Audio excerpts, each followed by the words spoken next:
இல்லை சார், நான் சும்மா பேசுகிறேன் சார், வந்து சேர்ந்துக்குவோம். முதல்ல இங்கே வந்திருக்கிற உங்கள் அத்தனை பேருக்கும் நன்றியும் வணக்கம். மந்திராலா சார் ஆரம்பிக்கும்போது இது ஒரு ஆச்சரியமான ஒரு கூட்டம்னு சொன்னார். அந்த ஆச்சரியம் அவர் பேச தொடங்கிலேருந்து ஆரம்பிச்சிச்சு நான் நினைக்கிறேன். ரொம்ப அற்புதமான ஒரு பேச்சு சார். நான் இங்கே வந்து வரவேற்புரை பேச தான் என்னை கூப்பிட்டுருந்தாங்க. நான் வரும்போது சரி ஓகே, ஒரு அட்டென்ஷனுக்கான ஒரு முகமாக தான் உள்ளே வந்தேன். வந்து கொஞ்ச நேரத்தில் நம்ம இங்கே இருக்க வேண்டிய ஆள் இல்லை, பார்வையாளர் இடத்துல இருக்க வேண்டிய ஆள்னு நான் நினச்சேன்.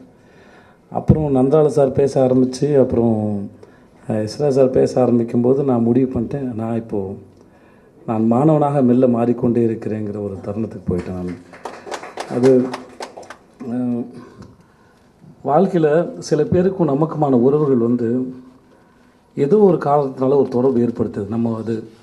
நம்மளுடைய ஆள் மனதிலேருந்து ஒரு வேட்கையிலேருந்து அது தொடங்க தான் நம்புகிறேன். ஏன்னா நான் இதுவாக ஆகணும், எனக்கு இது வேணும். இப்போ சின்ன வயசில் அப்பாவோ உடன் பிறந்தவர்களோ நண்பர்களோ நம்ம விருப்பப்பட்டதை கேட்போம், நமக்காக அவங்களால முடிஞ்சதை வாங்கி கொடுப்பாங்க.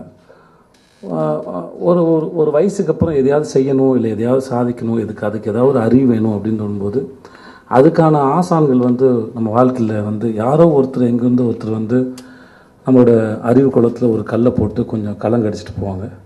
அதுக்கப்புறம் அது கொஞ்சம் நேரத்தில் அது தெளிவு பெறும் நான் நம்புகிறேன். அப்படி என் வாழ்க்கையில் வந்து நிறைய ஆசான்கள் வந்து மிக முக்கியமானது வந்து திரு சின்ன ராமசாமி. அந்த ஆசான் வந்து எனக்கு முதல்ல வாய்ப்பு கொடுத்து என்னை ஒரு ஹீரோவாக்கணமாக இருக்கட்டும், இன்றைக்கி என்னை மறுபடியும் இந்த கவிதை தொகுப்பு வெளியீட்டுக்கு என்னை கூப்பிட்டு வந்து செய்து கவிதை படுறா, அதில் நிறைய பர்ஸ்பெக்டிவ் இருக்குது, வாழ்க்கை புரியும் அப்படின்னு என்னை திரும்பவும் மாணவன் ஆக்கியிருக்காரு. அதுக்கு ரொம்ப நன்றி சார்.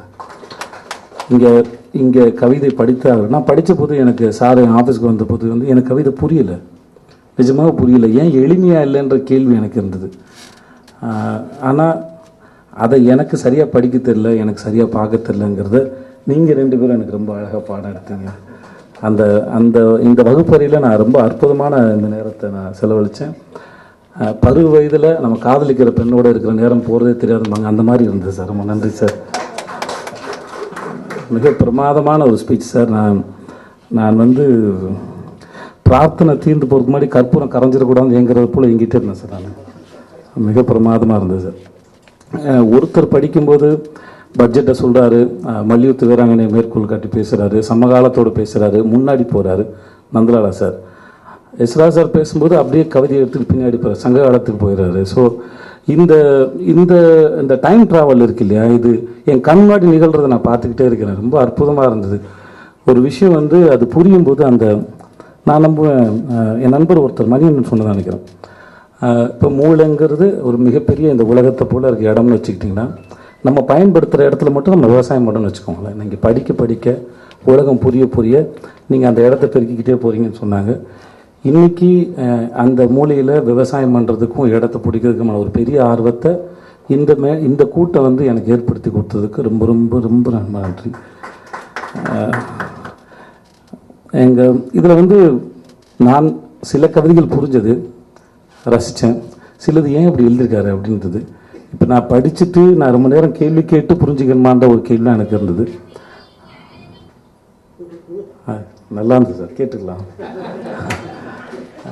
ஸோ ஆனால் அது எளிமையாக தான் இருக்குது.